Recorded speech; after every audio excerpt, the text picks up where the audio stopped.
Voilà, Bezrat Hashem, on va commencer. On va essayer de parler un petit peu de ce que ça représente Shavuot à un niveau assez profond. Bezrat Hashem, on va essayer d'approfondir les choses. On peut poser quelques questions sur la fête de Shavuot, déjà pour commencer. D'abord, on remarque que c'est la fête où il y a le besoin le plus de préparation. D'accord. Vous avez, avant chaque fête, c'est 30 jours. Avant Yom Kippour, il y a 40 jours. Et là, Shavuot, en plus, c'est beaucoup plus que ça, c'est 50 jours. Donc ça, c'est déjà une première chose. Ensuite, on sait que Akadosh Baruch Hu, il a donné la Torah à Israël. Moshe Rabbeinu, il est monté 40 jours, il est descendu, il a cassé les premières louchot. Ensuite, il est remonté encore 80 jours. Et à Yom Kippour, on a reçu les deuxièmes louchot. Donc, déjà, il faut savoir qu'il y a beaucoup de différences entre les premières louchot et les deuxièmes louchot. Les premières louchot, il n'y avait pas d'oubli, il n'y avait pas de marloquette, il n'y avait pas de questions. Ça veut dire la Torah, elle était là, accessible, on l'enregistrait et c'était fini. D'accord. C'était une Torah qui était de feu. Et tout ce qui est le concept de Hamal, de devoir suer pour comprendre, l'oubli et ainsi de suite, tout ça, c'est quelque chose qui est venu avec les deuxièmes louchot. On dit que s'il n'y avait eu que les premières louchot, alors on aurait eu que Chamishah Chomshe Torah, le Sefer de Yoshua, il n'y aurait rien eu de plus. D'accord. Donc ça, c'est des différences qu'il y a entre les premières louchot et les deuxièmes louchot. Et dans ce cas-là, la question qu'on peut poser, c'est puisqu'il ne reste plus rien des premières louchot, pourquoi on fête Shavuot le 6 Sivan, le jour où on a reçu les premières louchot? On aurait dû fêter Matan Torah à Yom Kippour. Après tout, la Torah qu'on a aujourd'hui, la Torah qu'on a maintenant, c'est les deuxièmes louchot. D'accord. On aurait dû fêter Shavuot à Yom Kippour. Pourquoi le fêter le 6 Sivan alors que tout ce qui reste, c'est des débris? Et pourtant, ces débris-là, on les garde dans le haron avec les deuxièmes louchot. Donc ça veut dire qu'ils ont quand même une importance quelque part. Il y a quelque chose qui nous est resté des premières louchot. Donc, une fois on a remarqué toutes ces particularités-là, on remarque encore une autre chose, c'est que là, il y a beaucoup de din, il y a beaucoup de rigueur dans la période de préparation à Matan Torah. D'accord. C'est là où les 24 000 Talmidim de Rabbi Akiva sont niftar.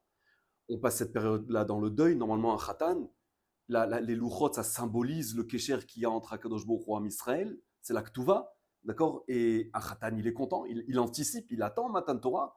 Et nous, on anticipe Matan Torah, et c'est en même temps une période de deuil. Alors c'est vrai qu'il y a marqué que les 24 000 Talmidim de Rabbi Akiva, ils ont arrêté de mourir l'Akba Omer. Mais le Rabbi Akiva, il dit que ça reste une période de din jusqu'à Erev Shavuot. C'est pour ça qu'il y en a beaucoup qui se coupent pas les cheveux. Jusqu'à Erev Shavuot, d'accord. Ceux qui font selon la Kabbalah.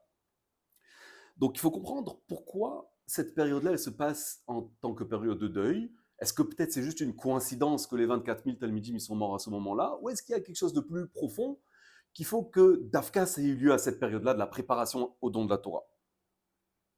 Donc ça, c'est encore quelque chose qu'il faut expliquer. Alors on va commencer à expliquer. Il faut savoir que l'homme, il s'appelle Etzasadeh. Il est comparé à l'arbre des champs. Souvent, on voit que l'homme, il est comparé à l'arbre des champs. C'est quoi un arbre? Un arbre, il a des racines, il a un tronc, et ensuite, il a des branches, des feuillages, des fruits, et ainsi de suite. On comprend tous que l'arbre, il tire son énergie des racines. Les racines, elles sont cachées, elles sont sous la terre. D'accord. Ensuite, vous avez l'arbre lui-même, et le résultat de ce que les racines puisent, c'est le feuillage, les fruits, et ainsi de suite. Vous avez des arbres qui donnent un petit peu de feuillage, mais beaucoup de fruits. Il y en a d'autres, le principal atout de l'arbre, c'est l'ombre qu'il fait, et ainsi de suite. Donc chaque arbre, selon sa nature, en fonction de ce qu'il va tirer de ses racines, c'est ce qui va sortir en haut dans les branches. Alors il faut comprendre, chez l'être humain aussi, c'est la même chose. L'être humain lui-même, c'est le tronc. Ses racines, c'est sa marshava, c'est la pensée de l'homme, c'est ses racines. D'accord. Une personne, elle tire la source de ce qu'elle va faire dans sa vie de sa pensée. On dit une personne, elle pense ce qu'elle est. Là où se trouve la pensée d'une personne, c'est là-bas que se trouve la personne. D'accord. Et donc, ce qui se passe, c'est que vous avez donc une personne qui est le tronc, vous avez les racines, donc c'est la marshava, et ensuite vous avez le feuillage, les fruits. Il y a des personnes maintenant qui ont une grande influence sur leur entourage. Il y a des gens qui ont beaucoup de connaissances, il y a des gens qui ont moins de connaissances, il y en a qui ont certaines aptitudes. C'est la différence de la manière, de l'impact que la personne elle va avoir sur son entourage. Ça, c'est les feuilles, les branches et les fruits. D'accord. Et tout prend comme racine la marshava. Il faut savoir que la marshava, c'est tout. La marshava, c'est l'être humain. C'est que le Rambam, il dit, il y avait Avta l'eracha kamocha et Vavta et Hashem Elokecha. C'est deux mitzvot qui, a priori, ils demandent comment Akadosh Baruch Hu peut nous demander d'avoir C'est un état d'âme, ou j'aime pas. D'accord? Comment on peut m'ordonner d'aimer? Alors il explique qu'en fait, c'est quelque chose qui est intellectuel, c'est pas quelque chose qui est émotionnel. Le kécher qu'on a avec son prochain et avec Akadosh Baruch Hu, si on veut qu'il soit durable, il faut qu'il soit d'origine intellectuelle. Il dit c'est pour ça que c'est quoi Ve'afta Bonanta? Quelqu'un qui prend le temps de réfléchir, et c'est comme ça qu'il va aimer Akadosh Baruch Hu, réfléchir sa relation avec Akadosh Baruch Hu, s'investir dans la réflexion de sa relation avec Akadosh Baruch Hu. C'est comme ça qu'il va aimer Akadosh Baruch Hu, c'est comme ça qu'il va aimer son prochain, ainsi de suite. Rav Isaac Sher, il dit que ça, c'est l'axe principal autour de ces deux mitzvot-là, V'afta et Hashem Elokecha, V'afta l'Erecha Kamocha. Toute la Torah, elle tourne. D'accord? Donc on voit à quel point la marshava, elle est centrale. C'est les racines de l'homme. Maintenant, il faut savoir qu'il y a une différence fondamentale entre les nations du monde et Am Israël. Un goy aussi, il ressemble à un arbre. Il a des racines, il a un feuillage et un tronc. D'accord? La différence, c'est que d'où elles tirent leur énergie, les racines d'un goy. Elles tirent leur énergie d'ici-bas, de notre monde. Le monde matériel qui est là, dans le Homer, géré par la nature, la logique. Donc toute sa pensée, elle est basée sur un système de Teva, de logique, d'accord, qui est propre à notre monde, qui est enfoui dans la matérialité. Il y a des règles, il y a une logique, chaque nation elle a ses capacités, chaque nation elle a ses atouts, ses défauts, et ainsi de suite.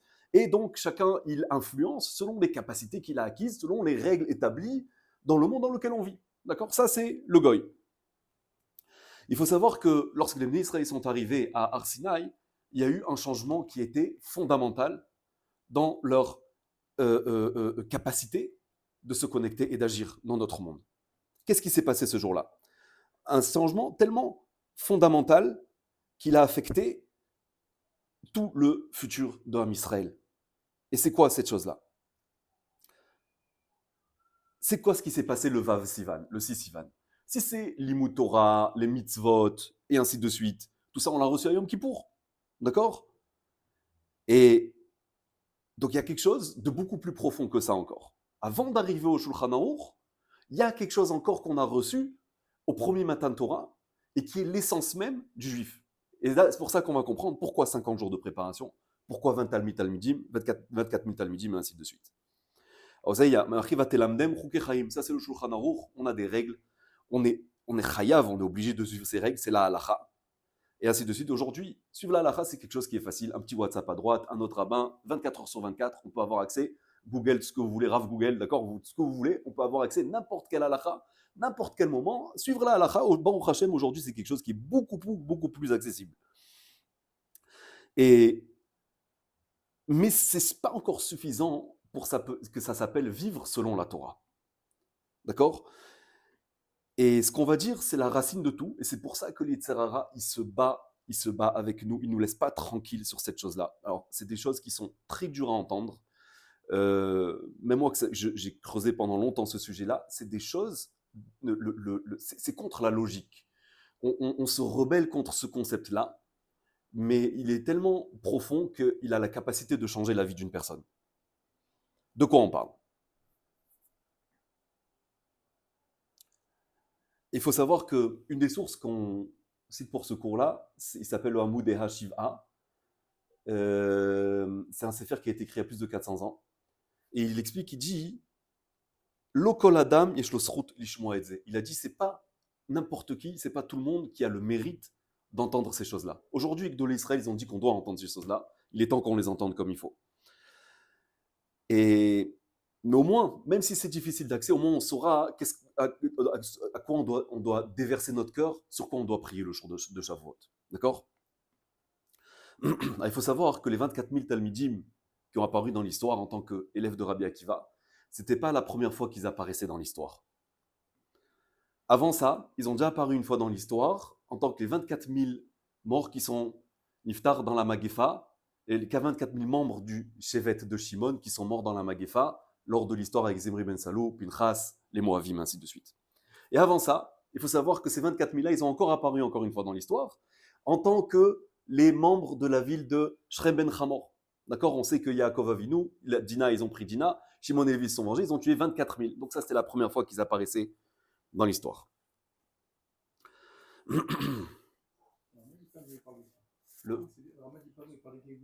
Oui, bien sûr. Oui. Maintenant, qu'est-ce qui s'est passé? Le jour où Dina a disparu, et que Yaakov a appris qu'elle avait été Nevala Nastab Israël, une infamie a été perpétrée chez les bénis Israël. Et quelle a été la réaction de Yaakov Avinu lorsqu'il a appris ça? Echerish Adboam, il s'est tu jusqu'à la venue de ses enfants à la maison. Qu'est-ce que ça veut dire? Ta fille, elle arrive et elle est, d'accord, elle est maltraitée comme elle est maltraitée, et tu appelles la police, tu fais quelque chose, tu vas la chercher, tu bouges ciel et terre. Non. Echerish Adboam, il s'est tu jusqu'à que ses enfants arrivent à la maison. Déjà, c'est difficile de comprendre une réaction pareille. Après, on sait qu'est-ce qui s'est passé. Shimon et Lévi reviennent à la maison, ils apprennent ce qui s'est passé, ils vont s'occuper du problème. D'accord? Ils retroussent les manches, ils sortent les épées, Brit Mila, et ils ont tué 24 000 personnes. Et là, Yaakov n'était pas content. Achartem oti lav isheni. Je ne suis pas content de la manière dont vous avez agi, vous m'avez fait honte. Et ainsi de suite. Le Midrash, il explique qu'est-ce que ça veut dire Achartem oti lav isheni. Il dit comme ça. Il a dit, moi, j'avais un fût qui était rempli d'eau limpide, pure, d'accord, de l'eau claire. Et vous êtes venus, vous m'avez sali cette eau-là qui était dans le fût. Et Shimon et Lévi, ils ont dit, ton fût, il était clair. Comme ça, ta fille, elle est maltraitée. Et tu dis que ton fût, il est clair. C'est comme ça que tu vois les choses. Au contraire, l'eau qui était dans ton tonneau, elle était trouble. Et nous, on est venus et on l'a éclaircie, on l'a purifiée. C'est quoi la discussion qu'il y a entre Yaakov Avinu et Shimon et Lévi? Alors, il y a marqué quelque chose de terrible dans les Sfarim. Yaakov Avinu, il a expliqué à ses enfants, que tout comme il y a le corps et la neshama, d'accord, il y a aussi le corps et la neshama dans la tfila. On dit tfila lelo kavana, une tfila sans kavana, qui gouffe lelo neshama. D'accord, il y a le concept de chomer et tsura. Chaque chose spirituelle, elle a un concept de chomer, d'accord, donc quelque chose qui est matériel, et de tsura, la partie spirituelle de la chose. De même, dans la Torah aussi, il y a gouf et il y a neshama. D'accord, il y a le gouf de la Torah et il y a les neshama de la Torah. Gouf de la Torah, on connaît la halachot, la Torah qu'on a reçue, l'imout Torah, c'est ce qu'on a reçu à Yom Kippour. Nishmat Torah, l'âme de la Torah, ça c'est quelque chose qu'on a reçu à Shavuot, le 6 Sivan. Et on va comprendre de quoi il s'agit. Il faut savoir qu'un goy, on a expliqué que lui, sa marshava, elle a comme source notre monde, la logique. Et selon ça, il avance dans sa vie. Si les racines dans lesquelles il puise sa marshava, elles sont pourries, alors ses actions aussi, elles vont être pourries. D'accord? Shoresh pour Erosh Vela, tout dépend des racines. Et le Baal Akeda, je crois que c'est Rav Yitzhak Rigas, si je ne me trompe pas, et il dit la chose suivante, l'Akeda Yitzhak, il dit que chez un juif, tout est inversé. La marshava, elle tire pas les racines, elle tire pas la marshava de notre monde. Elle tire pas la marshava selon les règles de notre monde ici, selon la logique qui est établie dans notre monde. C'est complètement inversé. L'arbre chez nous, il est à l'envers. Les racines, elles se trouvent dans les mondes supérieurs, elles se trouvent dans le ciel. C'est de là-bas qu'un juif, il tire sa marshava. Toute la base de sa vie, c'est de là-bas qu'il le tire. Akadosh Baruch Hu, il a dit Anochi Hashem, c'est quoi Anochi Rachetevot, Ana Nafshi Ketavit Yavit. Akadosh Baruch Hu, il a dit mon naissance, je l'ai écrit, je l'ai mise dans la Torah. C'est-à-dire mon essence même, l'essence d'Akadosh Baruch Hu se trouve dans la Torah. Ça, c'est la Torah, ça, c'est la Neshama de la Torah. C'est-à-dire un juif, il tire toute sa manière de penser des mondes supérieurs.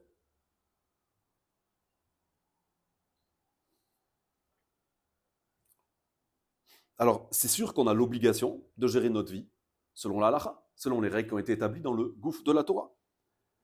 Mais est-ce que ça veut dire qu'une personne, si elle accomplit Shulchan Aruch comme il faut, forcément, elle va mener sa vie comme il se doit? La réponse est non. D'accord? C'est pas forcé qu'il mène sa vie de manière convenable, même s'il suit le Shulchan Aruch. Après tout, il y a marqué Lozacha, s'il n'a pas été Zochal la Torah, Naaselo, Kesamamavet. D'accord? C'est un poison, la Torah. Si elle est utilisée à mauvais escient, la Torah, ça peut devenir un poison. Mais c'est pour ça qu'il faut que tout le comportement de la personne, il soit tiré de ce qu'on appelle Nishmat Torah. Et on va expliquer. Yaakov, il a expliqué à ses enfants, il leur a dit, regardez, je vais vous expliquer quelque chose. Vous connaissez Terach, arrière-grand-père, et Amtelei Bat Karnevo, sa femme. Terach, lui, il a poussé très très loin l'idolâtrie, il a ouvert un supermarché d'idolâtrie. Artach les marais, il faisait bouillir de colère à Kadosh Baruch Hu. D'accord? Amtelei Bat Karnevo, je vous laisse regarder le Midrash, c'est encore pire. Ils arrivent en haut, après leur vie, les portes sont fermées, il y a un tikkun à faire. Vous avez causé des dégâts, maintenant il faut être métaken. On va vous renvoyer en bas. Chez qui Terach s'est retrouvé? dans le Gilgoul, on va faire pas mal de Gilgoulim dans ce shiro-là. Il s'est retrouvé chez Iov. Iov, la définition des souffrances. Là, on peut être sûr que t'es rare. Il a été nettoyé des pieds à la tête, impeccable. D'accord? Lui, il a eu son tikkun. Très très bien. Le problème, c'est qu'il reste Amtela et Bat Carnevo, qui dans une certaine dimension l'était encore pire. Où est-ce que Amtela et Bat Carnevo est arrivé en Gilgoul? Chez Dina. Elle s'est retrouvée en Gilgoul chez Dina pour faire son tikkun. Il y a une fois quelqu'un qui est allé voir Rebbe Usher Frein, un grand gadol, et il lui a dit, je comprends pas, moi je suis un tzaddik, je m'efforce d'être parfait, et j'ai une vie, c'est que des tsarot. Comment ça se fait? Alors Rebbe Usher Frein lui a dit, si je te dévoile ce qu'il y avait dans ton Gilgoul d'avant, et que tu sais que tu es en train de payer pour la vérote de ton Gilgoul d'avant, ça va te rassurer, tu vas être tranquille, ça va justifier. Il a dit, ah oui, c'est comme ça, j'accepte avec plaisir. Alors il fait, alors sache que c'est comme ça, mais n'essaie pas de comprendre ce qui se passe, parce que si toi tu essaies de comprendre Akadosh Baruch Akadosh Baruch Hu aussi va essayer de te comprendre, et ça je te conseille pas. On va revenir sur ces paroles plus tard. Donc on a dit qu'Amtela et Bakarnevo est arrivé en Gilgoul chez Dina. Tikkun, a priori, d'accord? Des souffrances, comme Yov. Ouais. Et là, qu'est-ce qui se passe? Dina, elle est prise par Shrem. Où il est le Tikkun? Au contraire, on dirait qu'il a encore plus souillé. Il a rajouté aux dégâts. D'accord? Où il est le Tikkun? Parce qu'il a pris Dina. Au contraire, on dirait qu'on s'est enfoncé encore plus. Et c'est là que Yaakov, il a expliqué ce concept qu'on va expliquer à présent. Il faut savoir, Yaakov, il a dit à ses enfants, aujourd'hui, grâce à ça, grâce à ce que Shrem il a fait à Dina, c'est là que le fût, que notre tonneau, il est devenu limpide. Il y a marqué dans le Zohar, il y a marqué Vechade Yaakov, il s'est réjoui de ce qui s'est passé à sa fille. Comment comprendre une chose pareille? Vous savez que lorsque Rabbi Yossi est arrivé en haut, il est redescendu en bas, son père lui a dit, qu'est-ce que tu as vu? Il a dit, Olam Hafuch Raiti. J'ai vu que tout était renversé. Tout ce qui correspond à la logique ici dans notre monde-là, eh ben c'est l'inverse dans le monde supérieur. Et c'est exactement ça. Ici, vous savez, il y a des règles. Il y a des gens qui sont bien, il y a des gens qui sont pas bien. Il y a des choses qui nous font des choses pas bien. Ils doivent payer, ils doivent demander pardon, ils doivent payer, c'est comme ça que ça fonctionne. Yaakov est venu, il a dit, oui, mais sachez mes enfants, qu'en haut, c'est pas comme ça que ça marche. Ça, c'est pas la manière de regarder les choses selon la Torah. Et ça va contre toute notre logique parce qu'on vit dans ce monde. On a du mal à accepter ces concepts-là. Et Shimon et Lévi, ils n'ont pas été d'accord. Qu'est-ce qu'il leur a dit, Yaakov? Vous savez que chacun, on est composé de bien et de mal. À l'intérieur de nous, on a du bien et on a du mal. Il faut savoir que maintenant, lorsqu'une personne, imaginez Réhouven, il va pour faire du mal à Shimon. D'accord? Qu'est-ce qui se passe? Il vient, il agit avec sa force du mal, il fait ressortir sa force du mal. Alors, il faut savoir que chaque force spirituelle qu'on a à l'intérieur de nous, elle agit comme un aimant. Elle attire à elle. Donc qu'est-ce qui se passe? Lorsque Réhouven il vient faire du mal à Shimon, il vient agir avec sa force du mal. Shimon, lui, s'il avait été complètement Zakai, personne ne peut le toucher. D'accord? En Adam et Nokefetz Bao et Elaim Kenuchlat Milemala. Il n'y a personne qui peut me toucher. C'est que dans on n'a pas décidé. Si je suis Zakai, alors personne ne peut me causer du mal. Donc, Shimon, étant donné qu'il est chayav quelque part, Akadosh Baruch Hu, il laisse Réhouven lui faire du mal. C'est ce qui se passe. Maintenant, Shimon a deux manières de réagir. Si Shimon il saute, il s'écrase, il accepte, il dit c'est Akadosh Baruch Hu qui a voulu cette chose-là. Alors vous savez qu'est-ce qui se passe? Le mal que Réhouven a mis en avant pour faire du mal à Shimon, c'est un aimant. Il va puiser à lui tout le mal que Shimon a en lui. Et à l'inverse, tous les srouillottes de Réhouven, tout le bien de Réhouven, il va passer chez Shimon. Et là, qu'est-ce qui va se passer? Shimon est purifié. Il atteint son tikkun. D'accord? Par contre, s'il est là, non, mais il faut qu'il me paye, il faut qu'il me rembourse, il va voir ce que je vais lui faire, il va m'entendre parler, il m'a manqué de kavod, et ainsi de suite. Qu'est-ce qui se passe? Tu retiens ton mal. Réhouven, il devrait te remercier que tu te rebats avec lui, parce que tu gardes ton mal. D'accord? Et donc là, il n'arrive pas au tikkun. Donc c'est ce qui s'est passé lorsque Shechem il est arrivé, il a été pogué à Dina, il lui a pris tout le mal de Amtela et Bat Carnevo qu'il y avait en lui. Il a rendu le flux, l'eau limpide, propre. D'accord? Le tonneau a été purifié. Voilà. C'est ce qui s'est passé. Ça, c'est un concept qu'il y a. On pourrait donner un shiur entier rien que sur ce concept-là, du bien et du mal, de Zakai, Chayav et ainsi de suite. Mais ça, c'est un des isodot qu'Akadosh Baruch Hu, il a mis dans le monde. Et Shimon et Lévi, ils ont dit, ok, toi, tu connais ce secret-là. On a dit, c'est pas tout le monde qui a le mérite d'intégrer ces choses-là. Shimon, il a dit, toi, tu connais ces secrets-là. Mais tout le monde autour, qu'est-ce qu'ils ont vu? Yaakov Avinu, sa fille, et il fait rien. C'est un problème de Chilul Hashem. Nous, on n'est pas d'accord, on va agir. Et ils sont allés, ils ont agi comme ils ont agi. Parce qu'ils ont dit, on ne peut pas laisser ces choses-là se faire. Les gens, ils connaissent pas ce concept. D'accord? Il faut savoir que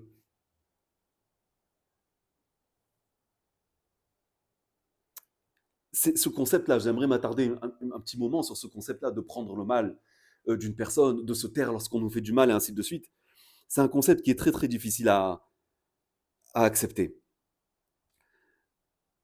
Chacun il a des déotes, chacun il a sa manière de penser. Celui-là je lui parle pas, l'autre je l'évite, chez lui je rentre pas, là-bas je mange pas. Et chacun il a ces choses-là, d'accord, il a son date, il a sa manière de penser et ainsi de suite.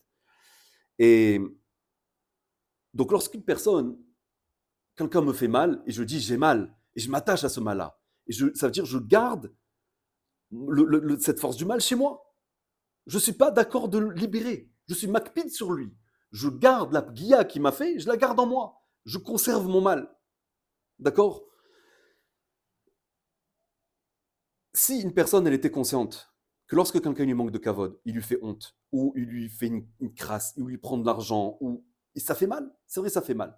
Mais si une personne, elle sait que ces personnes qui lui ont fait du mal, ils l'ont nettoyé des pieds à la tête, alors il serait conscient qu'il leur doit leur vie.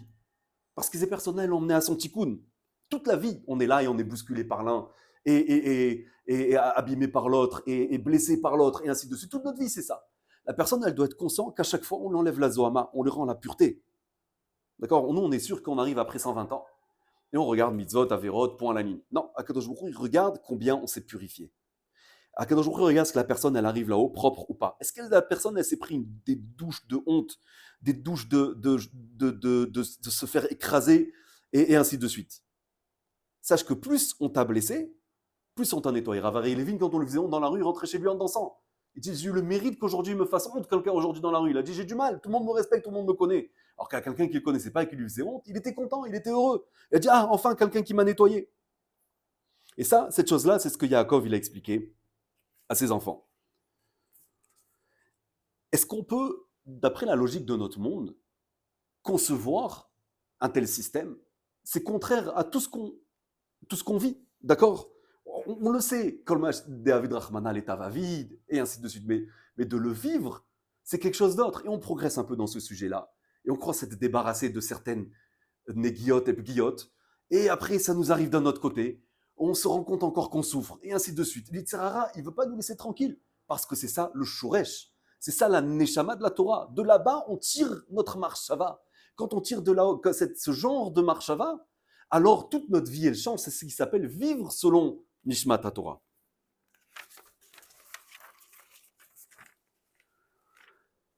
Alors Yaakov Avinu, il leur a dit très bien. Maintenant, vous êtes allés, vous êtes retournés à Shrem, vous avez tué tout le monde, vous avez tué 24 000 Talmidim. Vous voulez que je vous explique ce qui s'est passé là-bas? Je vais vous dévoiler ce qui s'est passé là-bas. Quelqu'un qui t'a fait une tova, au lieu de lui dire merci, à la place, tu lui donnes une claque et tu le tues, il y a quelqu'un qui va devoir payer. Voilà la bêtise que vous avez fait. Shrem Ben Hamor et tous les gens de sa ville, ils vous ont fait une tova. Et vous, vous êtes allés, vous l'avez tué. Il y a des gens qui vont devoir payer pour ça. Ces 24 000 personnes, elles sont revenues. D'abord, alors là, il y a plusieurs chitotes dans différents sfarim, plusieurs manières de voir les choses. D'abord, on va suivre une certaine chita. D'abord, on va dire qu'ils sont revenus dans le chevet de Shimon du temps de Zimri Ben Salou et Pinchas. Et là-bas, il y a une déroute totale, étant donné que des gens de Shechem, encore, ils ont chuté encore énormément. Et ensuite, ils sont revenus encore une fois 24 000 Talmidei Rabbi Akiva. 24 000 Talmidei Rabbi Akiva, ils sont niftar à cause de ça. Il fallait qu'il y ait quelqu'un qui paye. Comme ça, c'est marqué dans les Sfarim. C'était un tachloum pour les gens de Shrem. Il fallait qu'il y ait quelqu'un qui paye. Le tikkun n'a pas été fait à ce moment-là. Il fallait qu'il y ait quelqu'un qui paye. Ben non. Nishmat Torah, c'est pas une infamie. De dire qu'il y a une infamie qui a été causée contre notre famille, ça, c'est pas Nishmat Torah. C'est ce que Yaakov il a expliqué à ses enfants. Oui, si je vis d'après les règles de ce monde-là, Bedin, Atra'a, Rochen Mishpat, et ainsi de suite, très bien. Tu veux prendre, toi, le djinn entre tes mains, selon la logique de ce monde-là, ça, c'est la logique d'un goy. Comme ça, il y a marqué dans les Sfarim. On va voir. Ça ne veut pas dire qu'on ne doit rien faire. Mais ça dépend comment et pourquoi je le fais. D'accord. Déjà. D'abord, il faut savoir que, de manière ultime, oui, une personne, elle devrait accepter cette chose-là. Mais maintenant, il y a aussi comment une personne, elle réagit. D'accord. Je peux faire valoir mes droits tout en acceptant la décision d'Akadosh Baruch Hu, sans en vouloir à la personne, en restant détaché émotionnellement de cette chose-là. J'accepte. c'est une xerada kadosh baruch hu, je fais ma ishtadlut. Et vous savez, c'est quoi? Ça va être la charge émotionnelle de la personne. Est-ce qu'elle va haïr celui qui lui a fait la crasse? Et si finalement, selon le système qu'il a mis en place, selon la logique de notre monde, ça ne se passe pas, le résultat, il n'est pas comme il veut, il va perdre, on va dire, au procès, comment il va réagir? Donc tout ça, c'est là qu'on est capable de voir est-ce qu'une personne, elle vit selon Nishmat Torah ou pas. On ne lui demande pas, sois mévater, laisse tout tomber, qu'on te vole ton argent, qu'on te mette une claque, tu tends la joue gauche. Non, ça, c'est les chrétiens qui font ça, d'accord? Il y a un Rochen Mishpat, c'est pas pour rien. Mais encore une fois, d'un autre côté, c'est comment la personne, elle va percevoir les choses. C'est quoi le message ici? Qu'est-ce qu'Akadosh Baruch Hu veut de moi ici? C'est le travail de toute une vie. Si une personne est là, tu vas voir de quel bois je me chauffe, et ainsi de suite. Une personne, elle doit comprendre. Quelqu'un, il t'a fait une crasse, il t'a fait une tova. Il t'a fait du bien. Ça, c'est Nishmat Torah. Ça s'appelle vivre selon la Torah. La Torah, elle ne donne pas seulement des règles de vie. Fais comme ceci, fais pas comme cela, mets les tefilin, main talit. Non, quand on dit qui aime chayenu, c'est quoi que la Torah qui aime chayenu? C'est parce qu'on doit penser. Il faut que nos shorashim, ils soient yonek, ils tirent, ils puisent la vraie marshava de la Torah, la neshama de la Torah, qui est l'inverse de ce que nous on a l'habitude ici-bas.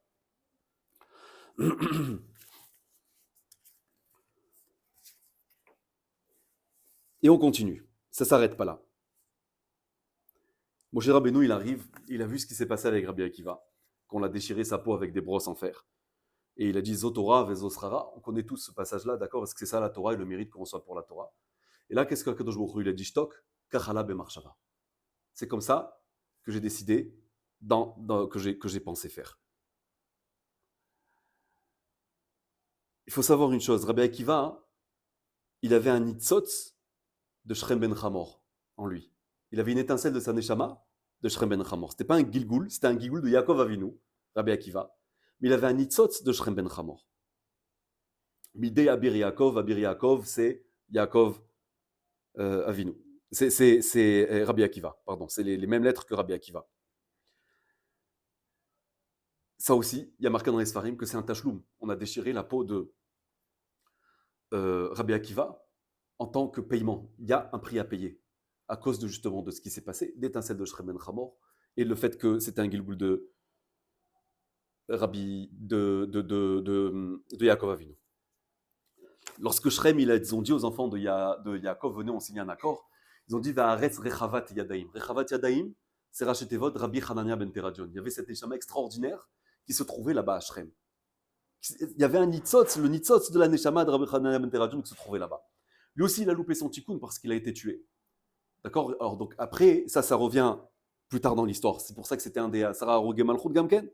Ok, Oxy. Et donc, ça, le tikkun, il a été loupé. De même, il y avait aussi un cheshbon. Lorsque Yaakov, il a caché Dina devant Esav, donc il a dit, qui sait, peut-être il aurait été Marzerota Bichouva. Et qu'est-ce qui se serait passé? On aurait évité tout le galop des dômes, l'inquisition, tout. Vous imaginez? Tous les dégâts que la nation de Esav, ils ont causés, on aurait pu éviter tout ça. Donc, il y a Nishmat à Torah. Il y a ces cheshbonot qui sont là, d'Akadosh Baruch Hu. Vous savez qu'il y a énormément de gens qui sont chomrei Torah ou mitzvot. Kala kebachamura. Et c'est quelque chose qui est spécialement dur. On est tous concernés dans notre génération. Et le cœur, il est plein de... Notre cœur, il est pollué. D'accord? Notre cœur, il est pollué. De souffrance, de colère, de stress, d'angoisse, sur tout ce qui se passe dans notre vie. Mais il faut savoir une chose, c'est que ce qui a permis au Ham Israël de tenir à travers toutes les époques, c'est le fait qu'ils ont su vivre avec Nishmat Torah. On va citer rapidement, il y a une petite fille qui a survécu à la Deuxième Guerre mondiale, elle a vu ses parents assassinés devant elle, elle a vu ses frères qui ont complètement quitté le derrière parce que qui peut comprendre un tel test dans la Emouna? D'accord? Son frère, il a dit, lorsque la guerre sera finie, je vais construire une statue d'un personnage avec le poing levé vers le ciel, pour vous montrer la colère qu'ils avaient. Et elle disait, mais ne parle pas comme ça. Elle avait étudié, c'était une talmida de Sarah Schneerer. Et elle aussi, elle avait des difficultés, elle se rebellait dans sa pensée, et elle a perdu finalement ses frères aussi. Et elle s'est retrouvée une gamine perdue dans les ghettos toute seule. Et elle a écrit la chose suivante. Elle a dit, Hachem, j'ai beau réfléchir, je trouve plus de sens à mon existence. Je ne sais pas pourquoi je vis. À quoi ça sert? À quoi ça sert que je suis encore vivante aujourd'hui? On est traqué pire que du gibier. on est traité pire que des chiens, à quoi sert mon existence? Et elle a dit, je suis arrivé à la conclusion suivante. Si, vous savez que pour faire pousser des beaux arbres dans un champ et des belles plantes, il faut du fumier, il faut de l'engrais. Alors il a dit, si moi, tout mon rôle de vivre aujourd'hui, c'est de servir d'engrais pour les générations à venir, pour que la Torah puisse grandir un jour, alors j'accepte mon rôle. Ça suffit. Pour moi, c'est une raison de vivre. Voilà ce qu'elle a dit. Ça s'appelle vivre avec Nishmat Torah. C'est des choses qu'on ne peut pas concevoir. Et c'est grâce à ça qu'Am Israël, il a résisté à l'Inquisition, qu'il a résisté à toutes les difficultés, qu'il a résisté à tous les programmes, à tout ce qui s'est passé dans notre vie. Et là, il faut savoir qu'on se trouve maintenant dans la tsarot de Acharit Hayamim, c'est qui est une tsara du Nefesh, ce qu'on appelle le galout du Da'at, comme on avait parlé un peu à Pessah. Et là, dans leur grande bonté, leur grande gentillesse, on a toutes les chitotes des goïms qui s'infiltrent chez nous, avec plus ou moins de succès, et qui nous expliquent comment on doit être mitmodète dans la vie, atzamaïchit, et se renforcer contre les autres, et pas se laisser avoir, et se faire valoir, et ainsi de suite. Mais ça, c'est quelque chose qui est complètement contraire au mode de pensée d'un juif. C'est complètement contraire à la neshama de la Torah. Un juif, il ne sait pas pourquoi il traverse certaines choses, mais il sait toujours que c'est un tikkun. Vous savez, lorsqu'on dit « Ah, kol etova », est-ce qu'on réalise ce qu'on dit? On dit juste ça pour pas que notre tension, elle monte trop, elle dépasse des seuils désagréables. La personne, elle doit être consciente que quand elle dit « Kol etova », c'est un tikkun de tous les olamot. Yaakov Avinu, il s'est réjoui de ce qui s'est passé avec sa vie. Avec sa fille? Qui peut comprendre une chose pareille? Quand il se passe quelque chose, est-ce que tu comprends Cheshbonot Shamaim? Peut-être c'est le plus beau jour de ta vie, la difficulté que tu as maintenant. Mais la personne, elle n'est pas au courant de ces choses-là. Et c'est pour ça qu'elle est mitnaged. Elle se rebelle contre ce concept-là. Et c'est ça qui est difficile. C'est le travail de toute une vie. Il y a une fois une personne qui assistait à un shiur, et le Rav, il parlait de ce sujet-là, le Rav. Il s'est rendu compte que cette personne dans l'assistance, elle sanglotait, elle tremblait.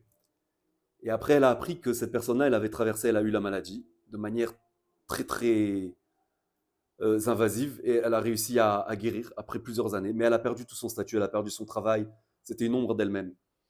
Et elle a eu beau investir une fortune chez des psychologues et des gens qui ont essayé de l'aider, elle n'a jamais retrouvé le moral. Et elle a dit, avec ce shiur-là, elle a compris que tout ce qu'elle a traversé, c'était les khatrila, c'était pas un bdiavad. Il a dit, grâce à ça, maintenant j'ai retrouvé Akadosh Baruch Hu, maintenant que j'ai entendu ce concept-là.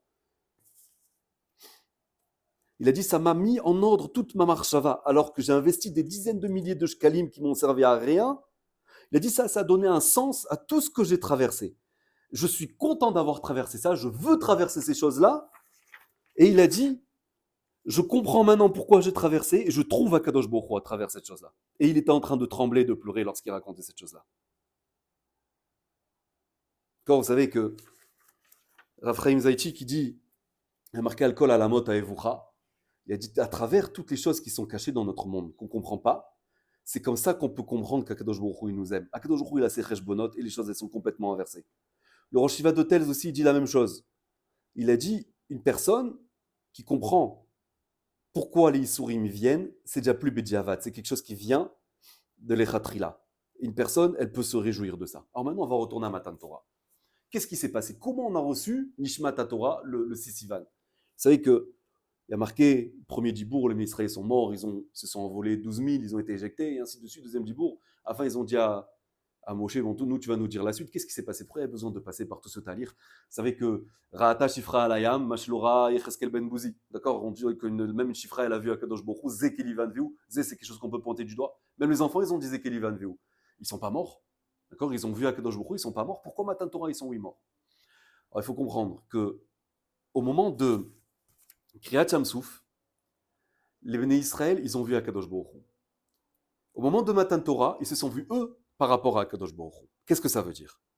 Ils se sont vus eux-mêmes, ils ont vu tout ce qu'Akadosh Baruch Hu va faire pour eux à travers toutes les générations. Hachem, il a déchiré le ciel. Les Béné Israël, ils se sont élevés de la matérialité.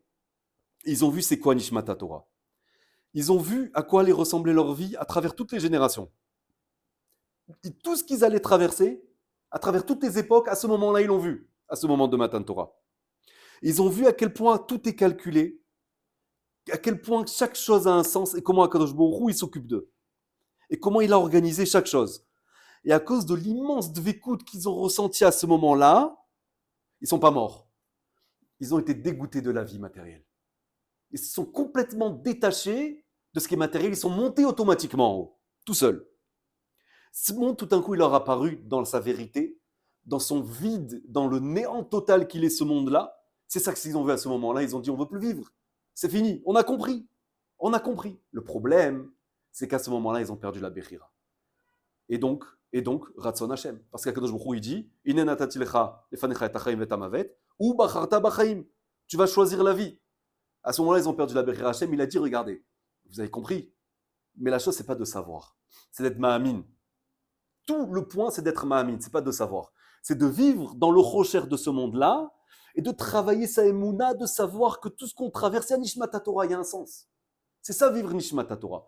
Pour ça qu'Akadosh Baruch Hu, il les a fait redescendre. Il leur a dit, d'ici bas, maintenant, vous allez arriver à ce que vous avez compris en haut. Mais à travers la émouna. Et c'est ça ce que Rav Osher Freund, il a dit à cette personne-là, qui lui a dit, j'aimerais bien voir, j'aimerais bien comprendre pourquoi je traverse ça. Il a dit, écoute, je pourrais te montrer, je pourrais t'expliquer les Gilgulim, mais tu dois être ma'amin, c'est ça ton tafkid sur terre. Tu dois comprendre qu'Akadosh Baruch Hu, il a ses cheshbonot. C'est ça toute la chorma. Il faut savoir que chaque année à Shavuot, Akadosh Baruch Hu nous donne la même occasion. Pendant ces jours-là qu'on se prépare Sfirat HaOmer, on s'endeuille sur les Talmudim de Bar Akiva et on compte les jours où on se prépare. 50 jours de préparation. Parce que c'est quelque chose de tellement compliqué, c'est quelque chose de tellement difficile. C'est contre toute la logique qui a été établie dans notre monde. Et pourquoi les 24 000 Talmidim ils sont morts? Parce qu'il n'y a pas eu cette achana, il n'y a pas eu cette préparation chez Shimon et Lévi pour accepter Nishmat Torah. Et ça, c'est Kachour à l'Akba Omer. Pourquoi? Parce que Shimon, ensuite, ça continue avec Yosef. Il a enlevé les habits, il l'a jeté dans le bord. Alors qu'il aurait dû comprendre Nishmat Torah. Il y a un sens pourquoi Yosef il fait les choses. Toi, tu arrives selon le din, il n'a pas sa place, on a nos cheshbonot, on a nos trucs. Il aurait dû comprendre qu'Akadosh Baruch Hu, il avait un cheshbon ici dans ce que Yosef il faisait. Alors tu n'as pas compris, tu l'as déshabillé, tu l'as jeté dans le puits. À cause de toi, il a été 12 ans en prison. Shimon, il est revenu en Gilgul Shiki, chez Rabbi Shimon Bar Yochai. À cause de ça, il a été puni. 12 ans dans la grotte, sans habit. D'accord? Ensuite, il est sorti et il a commencé à brûler tout ce qui bougeait. Akadosh Baruch Hu, il a dit, tu retournes. Et c'est là qu'il a découvert Nishmat Torah. Et c'est ça la différence. Vous savez que la dimension qu'il y avait dans les premières Luchot, c'est que les gens, ils voyaient la clarté des choses. La Torah, elle était claire, elle était nette. La deuxième Luchot qu'on a reçue, regardant la Gemara, à chaque fois qu'on va emmener une preuve, on dit quoi? Tashma. Viens et écoute. C'est-à-dire, on a besoin d'apprendre. On a besoin qu'on nous apprenne la Torah. La dimension des premières Luchot, c'était Tachazi. Et ça, c'est la dimension à laquelle il est arrivé. Viens voir. La vision, elle est claire. Et ça, c'est la dimension à laquelle Rabbi Shimon, il est arrivé. Rabbi Shimon Bar Yochai. Et c'est pour ça qu'à chaque fois, dans le Zohar, il y a marqué Tachazi. Il n'y a pas marqué Tashma. D'accord? Et c'est pour ça, Ani Yachol Iftor et Kol Haolam min hadin. Il a dit, moi tout seul, je peux rendre pas tout le monde du din dans ce monde-là. Comment tu peux rendre? Il y a din et cheshbon, il y a des comptes à rendre. C'est ça le Emet d'Akadosh Baruch Hu. Comment tu peux rendre? Pourquoi? Parce que moi je monte au Shoresh, Rabbi Akiva il a dit. Quand tu montes à Nishmat Torah, là-bas mitmatkim adinim, il n'y a plus de dinim.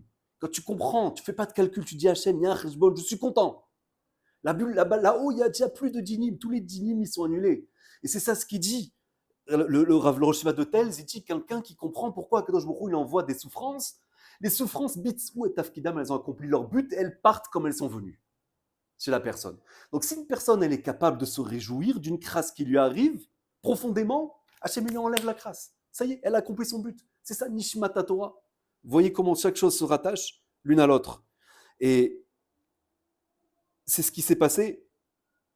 C'est pour ça que les Chachamim ils ont été métaken, que chaque année on doit s'endeuiller sur les Talmudim de Rabbi Akiva. Parce que c'est ça la source du problème. C'est là qu'ils ne sont pas conduits selon Nishmat Torah avec les Gilgulim qu'on a expliqué, Shimon, Lévi, ainsi de suite. Donc on a reçu les Luchot à Yom Kippour, mais à Shavuot on a reçu Nishmat Torah, qu'est-ce que ça veut dire? Vivre comme un juif, ça c'est ce qu'on a reçu. Kolot, Brakim, ça c'est les dinim. Arafel. Mais regardez, qu'est-ce qui se trouve au fond du Arafel? Akadosh Baruch Hu.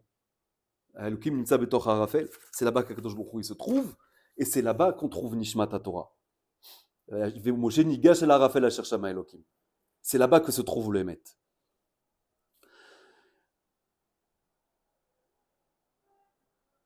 Le travail est dur, on doit être mochel, on ne doit pas s'énerver, on ne doit pas se disputer, et on ne comprend même pas pourquoi. Il n'y a personne qui va nous l'expliquer. Yaakov, il pouvait expliquer le cheshbon exact à ses enfants. Lui, il comprenait. Mais nous, qu'est-ce qu'on comprend? Qu'est-ce qu'on comprend? Vous savez qu'aussi pendant cette période-là, il y a eu les 45 personnes qui ont été et qui sont mortes dans des souffrances atroces à Méron il y a 2 ans. C'est la même chose, c'est Nishmat Torah. Regardez, c'est tombé dans la même période. Quelque chose de tellement incompréhensible, dans un tel moment de dvékout, sur le kever de Rabbi Shimon Bar Yochai. C'est ça, Nishmat Torah. Ne comprends pas, cherche pas à comprendre. Hachem, il a ses cheshbonot. C'est arrivé sur le kever de Rabbi Shimon Bar Yochai parce que regarde avec le jeu du Gilgulim, ça maintenant on le sait dévoilé, on le sait, on le comprend. Mais sache que ça a la même racine. On ne sait pas, on ne comprend pas. Mais sache qu'il y a un cheshbon, c'est sûr. C'est ça que tu dois accepter. C'est ça la préparation à Matan Torah. Et quelqu'un, il n'a pas de nachat des enfants, ou alors il a des problèmes de parnassa, et combien j'ai investi, combien je me suis soucié. Tu connais cheshbonot Shamaim? Tu sais que lorsque ton enfant, il te cause des soucis, il te nettoie, il te fait une nettoie, oui, mais il me sort la neshama, bien sûr, il te sort la neshama, il la nettoie, il te la rend. D'accord? Et c'est la même chose avec les problèmes de Shalom Bayit. Et c'est ça ce qu'il dit, encore une fois, Bitzou et Tafkidam, une personne qui accepte comme ça les Isurim, ils ont rempli leur rôle. Maintenant, ça c'est quelque chose au moment où on doit penser, au moment de la Seret Adibrot, quand on est au Beta Knesset, et qu'on dit, on entend Anochi Hashem Elokecha, Ana, Nafshi, Ktavit, Yavit, il y a l'essence, il y a Nishmat Torah. Une personne qui à ce moment-là, elle demande à Kadosh Baruch Hu, aide-moi à te faire confiance, à ne pas poser de questions.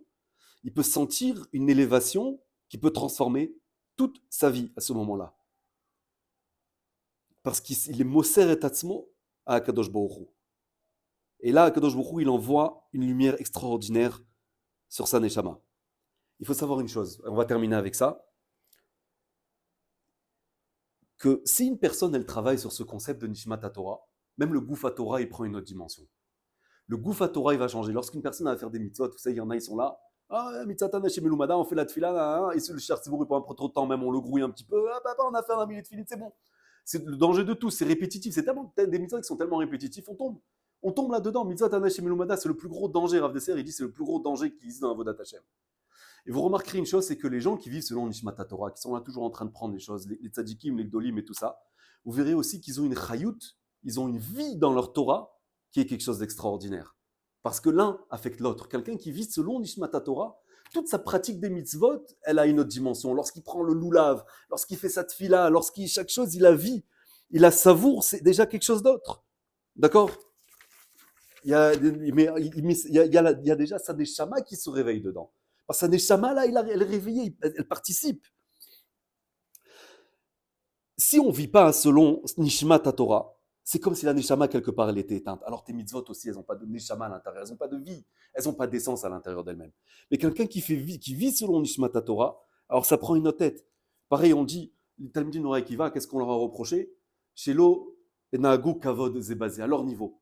Kadosh Baruch Hu, il les met dagdek avec les tzadikim qui chuta seara. D'accord? C'est quoi Kavod? Les man Zamecha Kavod. Kavod, le Metsudot, je ne sais plus si c'est Sion David, il dit Kavod, c'est la Neshama. Les mains Zamecha Kavod, Kavod, c'est la Neshama. Qu'est-ce que ça veut dire quelqu'un qui manque de Kavod à une autre personne? C'est qu'il n'est pas capable de voir que l'autre, il a une Neshama. Quelqu'un qui vit selon Nishmat Torah, il réalise la dimension de celui qui se trouve en face de lui, que lui aussi, il a une Neshama qui vient d'Akadosh Baruch Hu. Et ça s'appelle vivre selon Nishmat Torah. Tout est lié ensemble. Oraita Kuchabrichu Israël Chadou. Donc quelqu'un qui vit la vie selon la Neshama, selon la dimension de la Neshama, alors aussi il est capable de voir les Neshamot des gens qui sont autour de lui. Que tous ils sont Chelek Elokam Imahal. Alors c'est déjà la clé pour commencer à se débarrasser. Mais comment? Mais j'ai la colère, j'ai de l'énergie, j'ai tout ça. Oui, mais quand tu mets de la profondeur dans ta vie, tu arrives à voir plus loin que la carcasse qui se trouve en face de toi. D'accord? Et c'est ça, c'est le travail. Et c'est un travail qui prend toute une vie. Mais Shavuot, c'est le jour où une personne elle a la capacité de casser certaines barrières, de changer de vie. D'accord? Et c'est pour ça qu'on dit Kule al Mamodou, de Beatzeret Bainan Namelachem. C'est là une fête où à Shavuot on dit Chetzio Lachem, Chetzio Lachem. Il faut aussi kiffer. Il faut aussi avoir du Oneg Yom Tov. C'est un Oneg Yom Tov, la Torah, justement. Donc, il te dit de la Torah, c'est bien. C'est bien beau de monter dans les sphères célestes, mais descends ce que tu as appris, applique-le. dans ce monde, applique-le dans ta vie. Tu dois vivre avec la Neshama de la Torah. C'est ça le but de la personne. Voilà, je crois que on a assez dit. Et voilà, Bezrat Hashem, qu'on soit zoché à capter cette dimension rabotaille d'après les Gdolim, c'est le moment. On est à la fin des temps. Et si on n'essaie pas de faire des efforts sur ces choses-là maintenant, et c'est dur, à chaque fois on croit qu'on a avancé, et Tzarara, il arrive, il nous attaque d'un autre côté. Et pourquoi? Parce que c'est ça le Shoresh, c'est ça la racine de tout. Et Tzarara, il sait sur quoi il se bat. Il ne va pas aller se battre, les tefilines, pas les tefilines. On est chayav, c'est extraordinaire de faire toutes les mitzvot. Mais où elle est ta tête? Où sont tes racines? Où elle est ta marshava? C'est à ça qu'on doit faire attention. Bezrat Hashem, on soit zoché, au moins de demander à Kadosh Baruch Hu dans les tefilot qui nous aide à Shavuot à atteindre ces niveaux-là, Bezrat Hashem.